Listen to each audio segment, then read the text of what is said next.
बनारस एक ऐसा शहर है जो अपने आप में कई राज समेटे हुए है।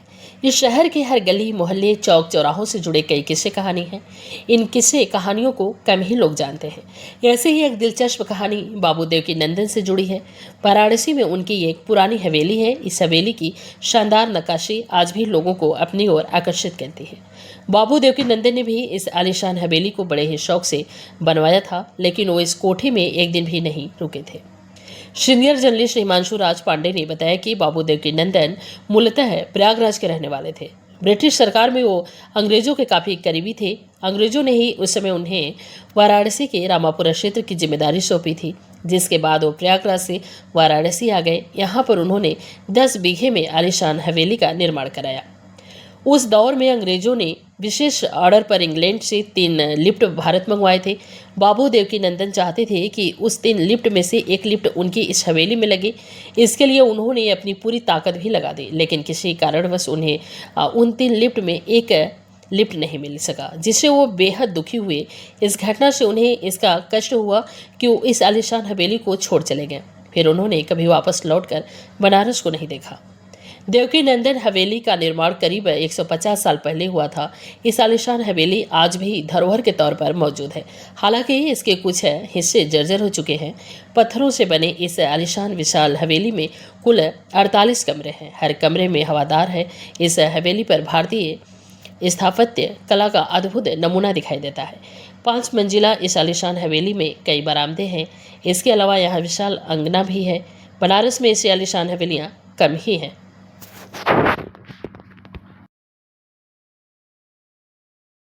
यहाँ पे एक बाबू देवकीनंदन सिंह हुआ करते थे। ये प्रयागराज के बहुत बड़े ठेकेदार थे, जमींदार उस समय के पैसे वाले लोग हुआ करते थे। अंग्रेज़ों के खास हुआ करते थे। तो अंग्रेज़ों के खास होने के कारण इनको यहाँ पे अंग्रेज़ों ने रामापुरा एरिया डेवलप करने के लिए दे दिया। जैसे कॉलोनाइज़र बोला जाता है, उस तरीके से देवकीनंदन बाबू जो थे इस एरिया के कॉलोनाइज़र थे। ये जो रामापुरा वाली हवेली है बहुत विविधता में फैली हुई है। आप 10, 12, 20 से बताते हैं कि ज़्यादा में तो उसका एग्जैक्टली एरिया 2 मत आता है। बड़े ही हवेली 10-12 बीघे में ज़्यादा बोला जाता है कि हवेली फैली हुई है। उस हवेली में उसका वास्तु का या शिल्प कला देखने लायक है। हर तरीके से हवेली को देखने से लगता है अपने समय में कितनी समृद्धि हवेली रही होगी। आप हवेली के पूर्व भाग में जाके देखेंगे, पूर्व से पश्चिम की तरफ जाएंगे तो वहाँ एक रास्ता बना हुआ है जो कि नौबत खाना ऊपर बना है। बहुत बड़ा एक हॉल है जहाँ पे उस काशी के तत्कालीन विद्वान या तत्कालीन जो बैठकी वाले लोग रहे, जो काशी की बैठक की परंपरा थी, वहाँ पे उसका निर्माण हुआ करता था।